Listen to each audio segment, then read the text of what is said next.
Welcome to my top 10 reasons why mobile games are hated. It is one of the few top 10s that I have been dying to do, but here it is now. So let's download our way into this.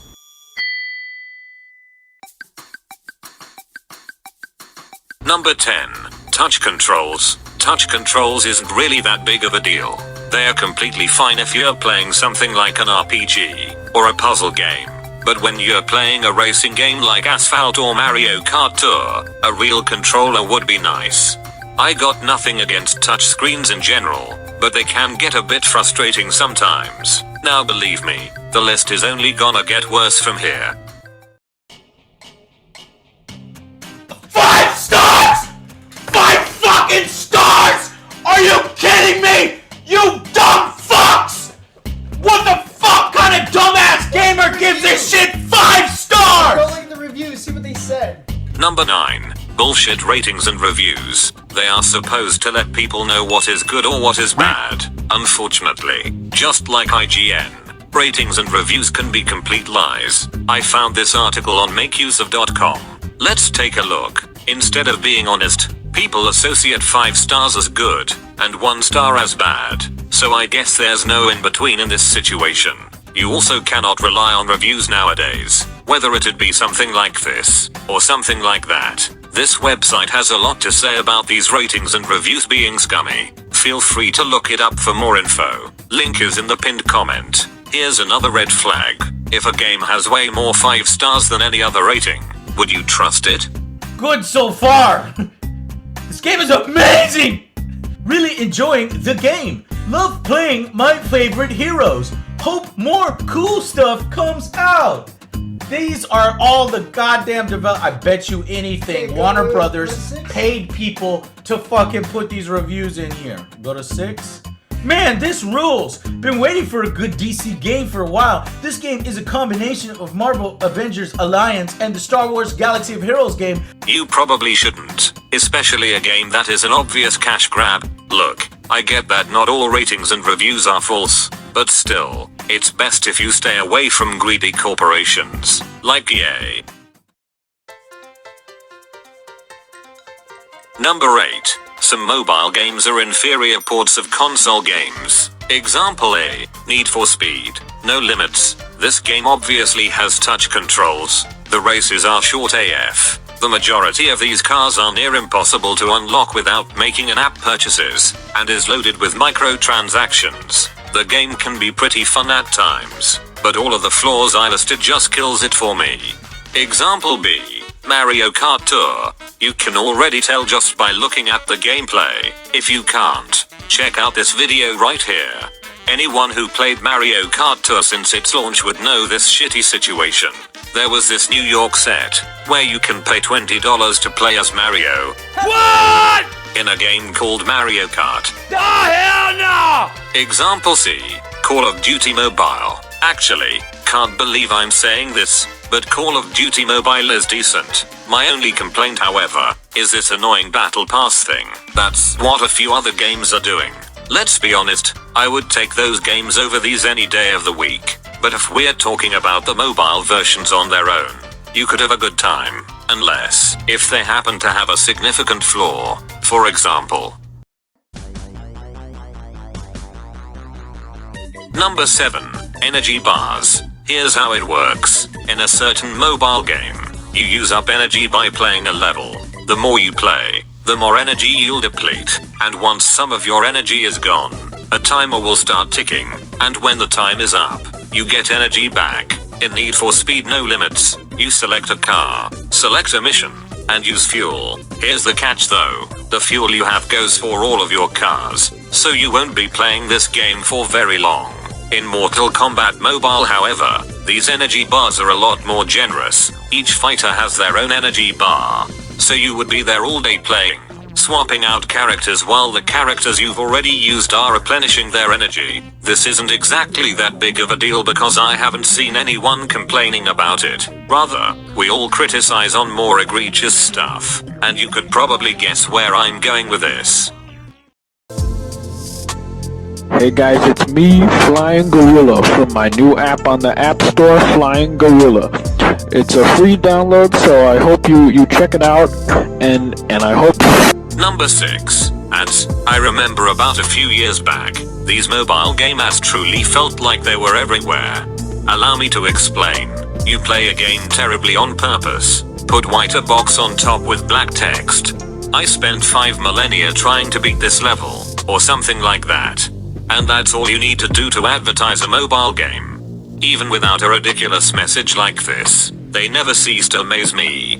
Every Facebook comment section on these ads I came across had at least one of these images, and sometimes also had one of those as well. Not only that, but the ads are misleading. I don't want to waste my time watching or playing any of this crap, and neither do you. They are really painful to watch, and even more agonizing to listen to.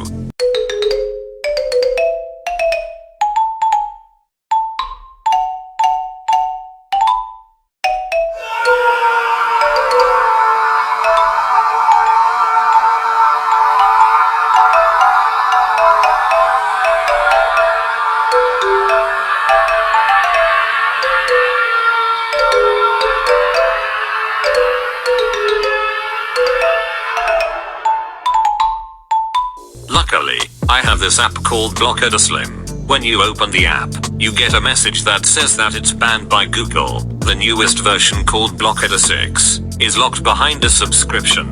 And to that, I say bullshit. I should not.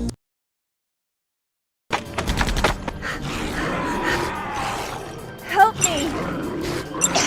Shut up, bitch! Have to pay to block ads, although it claims to be deprecated. As long as I still have this version downloaded, the ads won't bother me quite as much.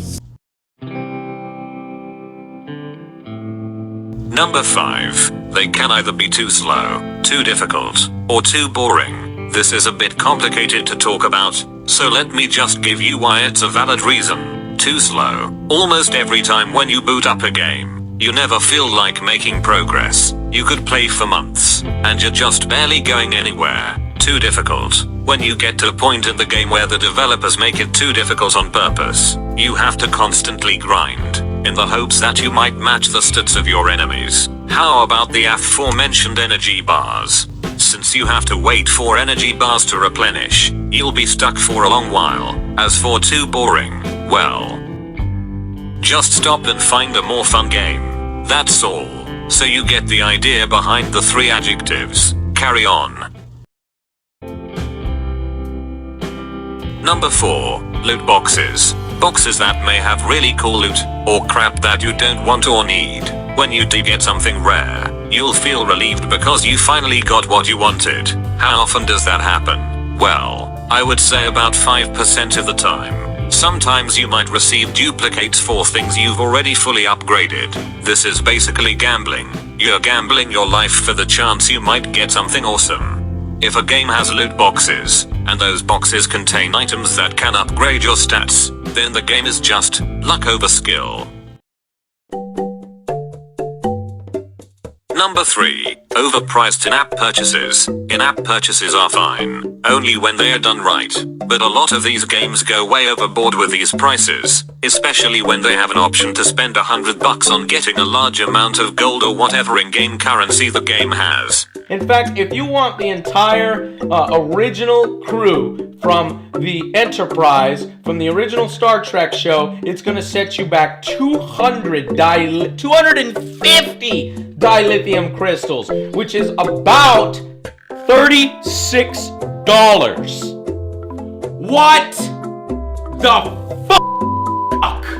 If you're that kind of person that would go out of their way to spend $100 in a mobile game, I feel sorry for you. You see, I could spend $60 to $70 on a whole video game. At those prices, you would get a lot for it. As if this ordeal isn't bad enough, some apps even include subscriptions, where you pay an amount of money, per week, per month, or whatever, in one app. Despite that it's free to download, included a subscription. You're forced to pay, and you couldn't use the app without it. That is absolutely freaking ridiculous. So going back to these purchases, what makes them even worse? We'll discuss that in the next entry. Number 2. Just 3 words that give these games a very bad reputation. I'm sure you already know what it is. Have you figured it out yet? The answer is, pay to win.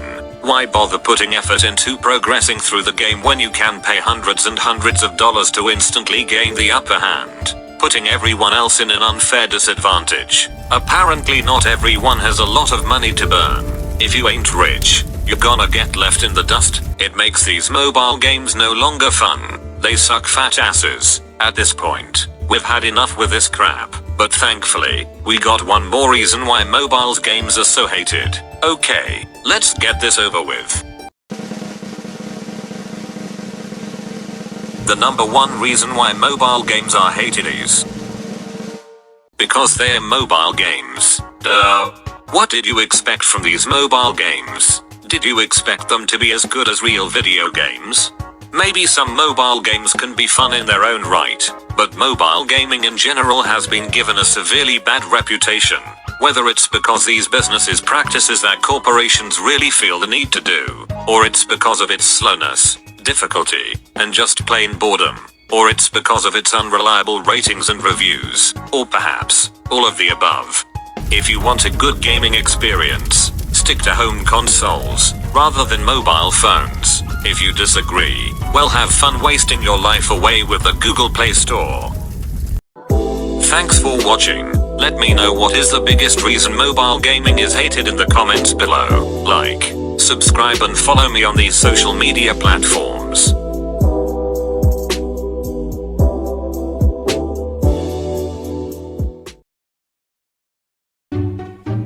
Here we go again. You gotta be kidding me. I don't have all day here.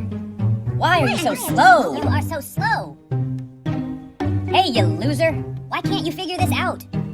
You're doing it all wrong. Not like that. Hey, loser. I'm waiting. You need to shut the fuck